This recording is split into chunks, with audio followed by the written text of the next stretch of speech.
بزم خلش میں خوش آمدید، گیت غزل دوہے کویتائیں۔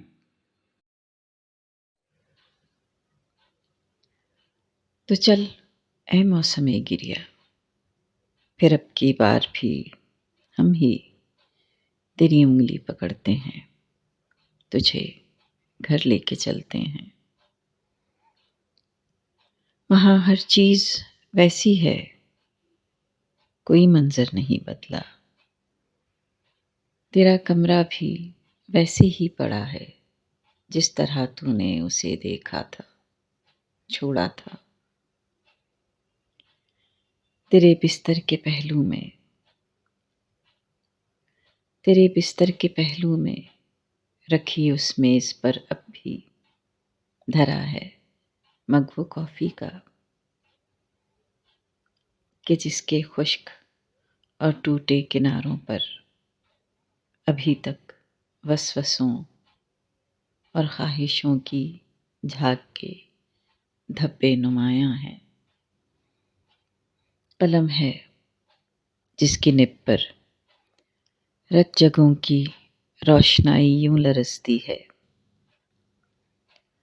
کہ جیسے سوکھتے ہونٹوں پہ پپڑی جمنے لگتی ہے۔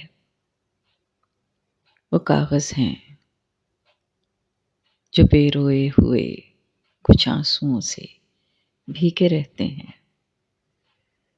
تیرے چپل بھی رکھے ہیں کہ جن کے بے ثمر تلوؤں سے وہ سب خواب لپٹے ہیں، جو اتنا روندے جانے پر بھی اب تک سانس لیتے ہیں۔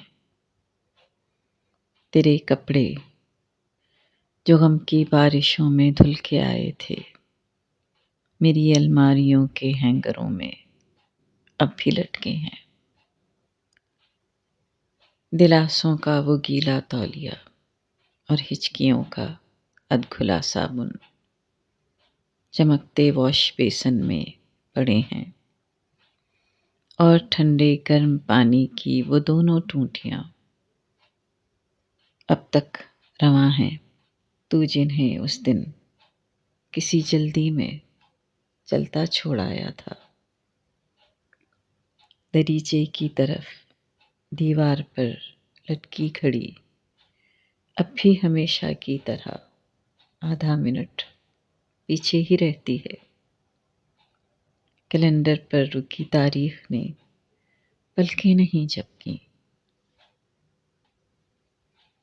اور اس کے ساتھ آویزاں وہ ایک منظر، وہ ایک تصویر جس میں وہ میرے شانے پہ سر رکھے میرے پہلو میں بیٹھی ہے، میری گردن اور اس کے گیسوؤں کے پاس ایک تتلی خوشی سے اڑتی پھرتی ہے۔ کچھ ایسا سحر چھایا ہے کہ دل رکتا، ہوا چلتی ہوئی محسوس ہوتی ہے۔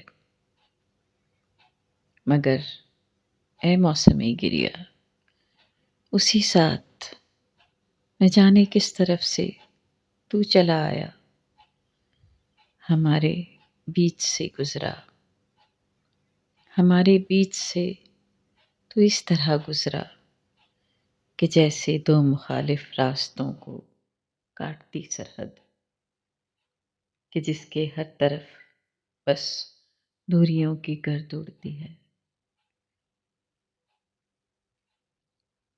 اسی گرد کی تہسی تجھے دروازے کی بیل پر جمی شاید نظر آئے،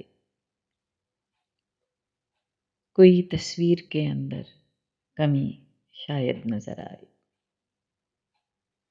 تمنا سے بھری آنکھیں جو ہر دم مسکراتی تھیں، اب ان آنکھوں کے کونوں میں نمی شاید نظر آئے۔